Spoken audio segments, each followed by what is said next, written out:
The Parrot and the Grocer. There was once a grocer who owned a handsome green parrot who sang sublimely and spoke most eloquently. The parrot was not only an ideal companion but also the perfect guard for the grocer's shop.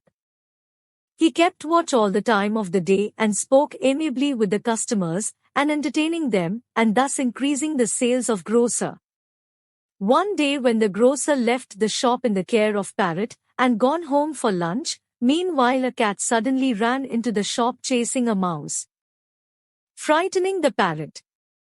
As the parrot flew about in his effort to save himself, he knocked a few bottles of almond oil off the shelves, breaking them and covering himself and the shop floor in oil. Not long afterward, the grocer returned and found the place in disarray.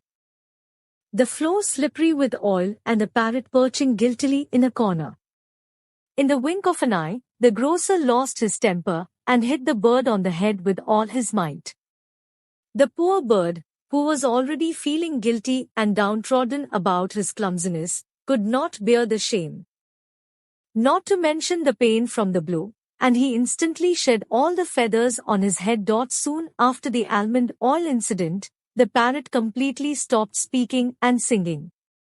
The grocer realized how grave his mistake had been in striking the bird. Not only had he lost his jolly companion, but he had also curtailed his thriving business.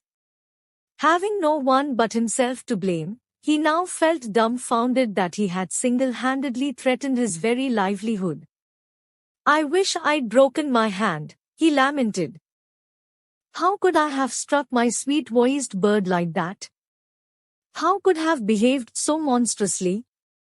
The grocer began to give alms to each and every poor dervish who passed by his shop, hoping that by doing good deeds he might be forgiven, and his bird might again start to exercise his mesmerizing voice. After 3 days and nights of remorse and suffering the parrot's silence, the grocer came into luck. A bald dervish walked into the shop, and instantly the parrot began to speak. "Did you spill bottles of almond oil, too?" The handful of customers in the shop were amused and smiled at the parrot, who had innocently thought that the bald man had suffered the same fate as himself.